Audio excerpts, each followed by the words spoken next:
Salut à tous et bienvenue sur la chaîne. Je m'appelle Émile Garnier et ici, on parle de voitures sous tous les angles, entretien, astuces pratiques, fonctionnement des moteurs et bien plus encore. Si vous voulez mieux comprendre votre véhicule et éviter les erreurs coûteuses, vous êtes au bon endroit. Pensez à mettre un j'aime, à vous abonner à la chaîne et à regarder la vidéo jusqu'à la fin. Vous y trouverez des infos vraiment utiles. L'Opel Antara est basé sur la plateforme Theta, développée par GM spécifiquement pour les crossovers. Nous la connaissons par le plus proche parent de l'Antara, le Chevrolet Captiva, et en général elle est la base de nombreux modèles. Y compris le Cadillac SRX et le très rare SAP 9-4X. Cependant, l'Antara, comme le Captiva, a été développé dans la division coréenne de GM Daewoo et produit en Corée. Le modèle a fait ses débuts en 2006 et arrive en Russie au printemps 2007, avec une localisation immédiate à Saint-Pétersbourg. Les crossovers ont d'abord été assemblés selon la méthode des grands ensembles à l'usine, Arsenal, puis, à partir de 2008, dans la propre usine de GM à Chuchari.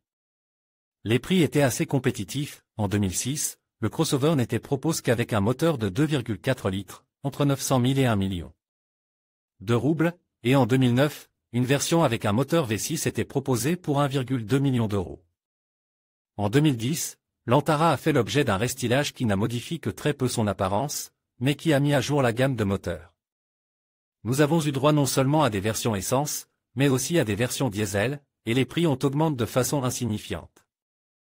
La liste des prix commençait à 1 million de roubles, et pour 1,25 million il était possible d'acheter un crossover équipe d'un moteur diesel ou d'un nouveau V6 de 3 litres.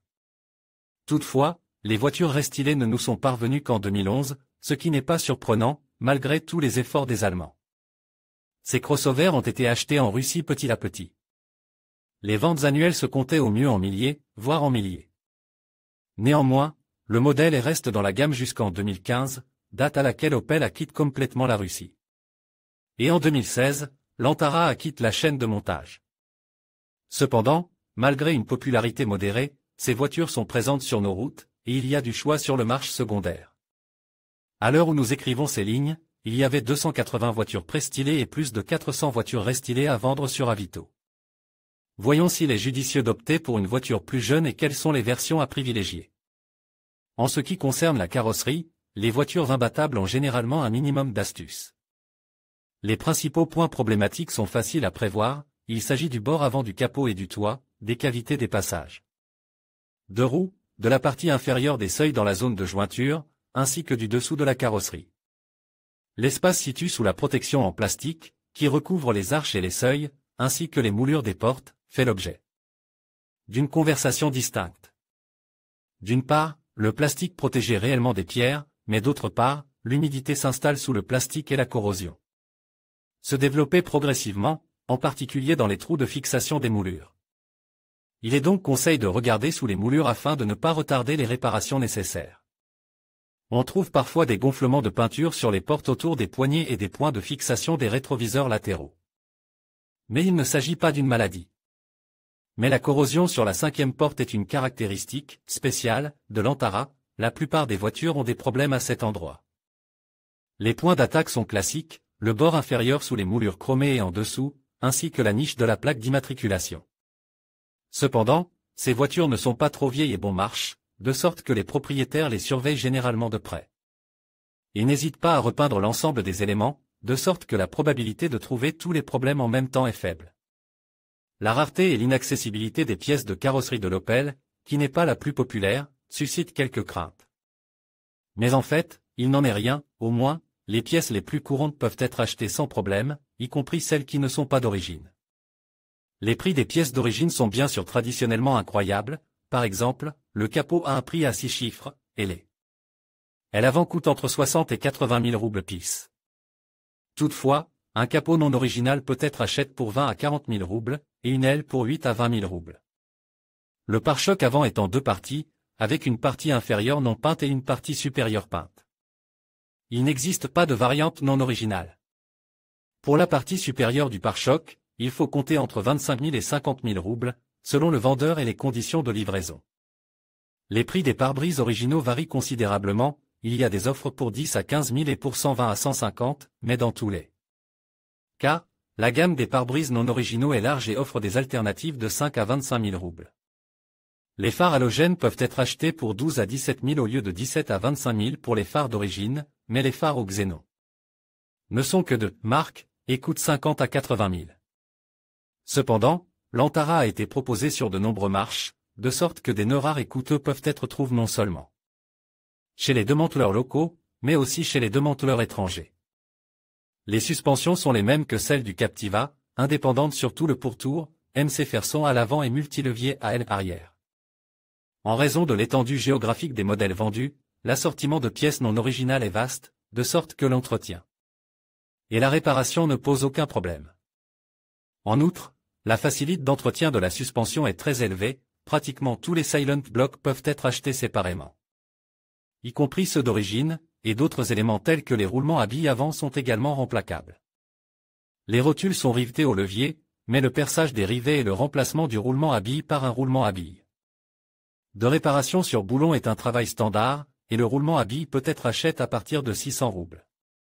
L'assemblage du levier avant en forme de L, s'il est nécessaire, est disponible entre 4 et 20 000 roubles au prix de l'original, 15 à 20 roubles. Les amortisseurs peuvent être achetés à 4 à 15 000 par pièce au lieu de 15 à 30. Les roulements de moyeu, tant à l'avant qu'à l'arrière, sont remplacés par un moyeu, mais au lieu d'un nœud avec marquage GM pour 17 à 20 000, il est possible d'acheter un analogue au prix de 4 à 20 000. À l'arrière, les difficultés ne sont pas plus grandes, tous les leviers de l'ensemble ne peuvent pas être achetés sans être d'origine. Mais les Silent Blocks permettent généralement de résoudre ce problème. Par exemple, le levier transversal inférieur n'est disponible qu'en version originale, mais il coûte 8 à 12 000 euros, ce qui est peu coûteux, et pour 2 à 3 000 euros, vous pouvez acheter un jeu de Silent Block pour ce levier. Le bras transversal supérieur peut être acheté pour 3 000 euros au lieu de 5 000 à 10 000 euros, et le bras de carrossage inférieur pour 2 000 à 5 000 euros. Le seul élément coûteux de la suspension arrière est constitué par les amortisseurs du système de maintien automatique de la hauteur. De caisse Nivoma, il coûte 30 000 euros par pièce au lieu de 15 000 euros. En ce qui concerne les freins, tout est également très simple. Il s'agit de mécanismes à disque avec support flottant sur tout le pourtour, à l'avant, 2 pistons avec des disques de 296 mm. Et à l'arrière, un piston, mais avec des disques ventiles de 303 mm. Les ressources des freins sur une voiture lourde dépendent du style de conduite, mais si les étriers avant ne sont pas aiguillés, les plaquettes pas de travers, et les lignes sont en ordre, il ne devrait pas y avoir de problème. Les dépenses sont également peu coûteuses, les disques avant et arrière coûtent 10 à 12 000 euros pour les originaux et à partir de 3 000 euros pour les analogues, et un jeu de bonnes plaquettes coûtera 2 à 3 000 euros. Le seul nœud, dangereux, est le frein de stationnement électromécanique, qui est apparu sur les voitures restylées. Si le frein à main à câble habituel peut être remonte pour un prix modéré, l'unité de contrôle électronique a un prix à 6 chiffres. Et son fonctionnement doit donc être vérifié sans faute. La direction de l'Antara est une direction assistée conventionnelle, et si l'huile est changée tous les 50 à 60 000 km, elle passe les 200 à 250 000 km. La crémaillère peut commencer à cogner beaucoup plus tôt, et les tiges et les pattes de direction pour ce kilométrage sont généralement changées 2 ou 3 fois, mais ce n'est pas trop critique. Toutefois, il est préférable d'examiner attentivement la crémaillère lors de l'achat, l'assemblage d'origine dans un ensemble coûte plus de 200 000 roubles, et même la crémaillère restaurée coûtera entre 60 000 et 100 000 roubles. La variante la moins chère sera probablement la réparation, mais il est préférable de négocier l'argent à l'avance. La pompe de GUR est un plaisir relativement bon marche, au lieu de la pompe d'origine, qui coûte 50 000 roubles, vous pouvez acheter une pompe analogique pour 10 à 20 000 roubles. La première tâche importante lors de l'achat d'une Antara d'occasion est le choix de la boîte de vitesse. Les boîtes de vitesse manuelles étaient les plus courantes, la des 33 à 5 vitesses sur les voitures à 4 cylindres avant restylage. Et la F40 à 6 vitesses après restylage. La première n'est pas d'une fiabilité exemplaire sur une voiture lourde, mais elle parcourt généralement entre 200 et 250 000 km. Il nécessitait alors le remplacement des synchroniseurs et, probablement, des roulements d'arbres. La mécanique à 6 vitesses est plus robuste et plus performante, mais elle a sa propre caractéristique, elle est associée à un volant d'inertie à 2 masses, dont le remplacement est nettement plus coûteux que celui du volant en fonte habituel. Cependant, en général, les deux variantes peuvent être considérées comme un bon choix pour les propriétaires économes. Mais la situation est plus compliquée en ce qui concerne les transmissions automatiques. Avant le restylage, l'Antara était équipée de la transmission AW55-51-1, et c'est une très bonne Unite. La sensibilité à la pureté de l'huile peut être atténuée par son remplacement tous les 50 à 60 000 km, et sinon la transmission automatique est solide et peut parcourir 250 000 km avant d'être révisée. La seule nuance concerne l'âge des voitures équipées de cette boîte. Les voitures d'avant le restylage ont déjà passé le cap des 12 ans, et le kilométrage de nombreuses voitures approche les 250 000 km, voire plus. Mais après le restylage, l'Antara a reçu une boîte de vitesse automatique à 6 étages CT40/CT45 développée par GM, et cette boîte est beaucoup moins puissante et ingénieuse. Le filtre externe et le radiateur d'huile ne sont pas souhaitables, mais ils sont littéralement obligatoires, ce qui permet de prolonger la durée de vie de la transmission automatique. Les premières versions de la boîte pouvaient être réparées des 80 à 100 000 km, c'est pourquoi, lors de l'achat, il convient d'écouter attentivement la transmission pour détecter les ronflements et les hurlements, et de ne pas pardonner les saccades et les retards lors de la commutation. Le choix du moteur est le deuxième dilemme, et ces raisons sont similaires à ce qui se passe avec les boîtes de vitesse. Avant le restylage, les moteurs de base étaient des 4 en ligne Z24XE, ne développant que 140 chevaux, mais caractérisés par leur simplicité et leur fiabilité. De conception archaïque, avec un bloc en fonte, une distribution par courroie et une injection repartie, il tire à peine un lourd crossover, mais il est capable de parcourir 300 à 350 000 km avant d'être révisé, voire plus. L'alternative était le V6 de 3,2 litres avec l'indice Z32S plus puissant, avec 227 chevaux, mais aussi un peu plus coûteux en service. En plus de l'appétit accru, il demande plus d'argent pour le remplacement de la distribution, mais dans l'ensemble, il n'est pas mauvais.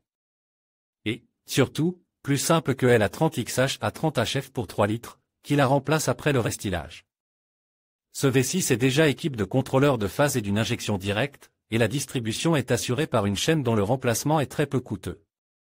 Tous les V6 sont plus chauds et il faut veiller à la propreté du système de refroidissement. Il faut également veiller à la qualité du carburant, car le remplacement de l'injecteur de carburant n'est pas une mince affaire. Les moteurs 4 cylindres ont également été mis à jour après le restylage, il s'agit des A24XE A24XF avec des chemises en fonte. Dans un bloc en aluminium, une distribution par chaîne et des contrôleurs de phase. Heureusement, il n'y a pas d'injection directe, de sorte que les soupapes d'admission ne sont pas envahies par des dépôts de carbone. Et le prix de la pompe à essence et des injecteurs est acceptable. Oui, et en général, le moteur n'est pas mauvais, du moins, sur des trajets allant jusqu'à 200 000 km. Il est vrai que la puissance de 170 chevaux n'est pas suffisante pour un grand crossover. Heureusement, il y a une autre variante, après le restylage, nous avons apporté des moteurs diesel de 2,2 litres en deux variantes. De capacité 164 et 184 chevaux. Le moteur diesel à 22 DM, également connu sous le nom de Z22D1, connaît un certain succès et peut être considéré comme un choix logique pour l'Antara, mais il nécessitait un contrôle standard du carburant et de l'aptitude à l'entretien du compresseur de suralimentation. Si vous êtes prêt à affronter les particularités de l'entretien d'un moteur diesel vieux de 10 ans, c'est un bon choix, d'autant plus que les voitures équipées de ce moteur sur le marché des pièces de rechange représentent environ 40% de l'offre totale. L'Antara d'occasion nous réserve l'une des surprises les plus populaires au moment du choix, les voitures antérieures au stylo. Des moteurs et des boîtes plus simples et plus fiables, mais l'âge et le kilométrage sont gênants, et les variantes plus récentes ont des unités plus capricieuses. Mais pour 1,2 million de roubles, vous pouvez toujours trouver un crossover bien entretenu avec un moteur à essence de 2,4 litres. Et un kilométrage allant jusqu'à 150 000 km, à peu près le kilométrage modéré laisse des chances à la vie résiduelle de la boîte de vitesse si elle est entretenue, et le moteur n'est pas aussi complexe et pointilleux que le V6 de 3 litres. Si le moteur n'est pas aussi complexe et pointilleux que le V6 de 3 litres, Autoteca confirme le kilométrage et l'absence d'accident. La tâche principale ne sera pas d'économiser sur l'entretien. La deuxième option logique est l'Antara diesel, qui a un couple de 400 Nm et une consommation modérée, sans défaut inné du moteur. Si vous vous concentrez sur l'entretien de la boîte de vitesse, sans oublier le moteur, vous pourrez conduire cette Antara pendant de nombreuses années sans investissement majeur. En conclusion, l'Opel Antara, avec son moteur 4 cylindres lent et son V6 coûteux, soulevait des questions sur sa valeur à 1 200 000 roubles. Si vous recherchez un véhicule fiable et spacieux pour un usage quotidien, elle peut répondre à vos attentes. Cependant, il est essentiel de peser les coûts d'entretien et la consommation de carburant par rapport à d'autres options sur le marché. Prenez le temps de comparer et d'évaluer vos besoins avant de faire un choix. L'Antara peut être une bonne affaire pour certains, mais pas pour tous.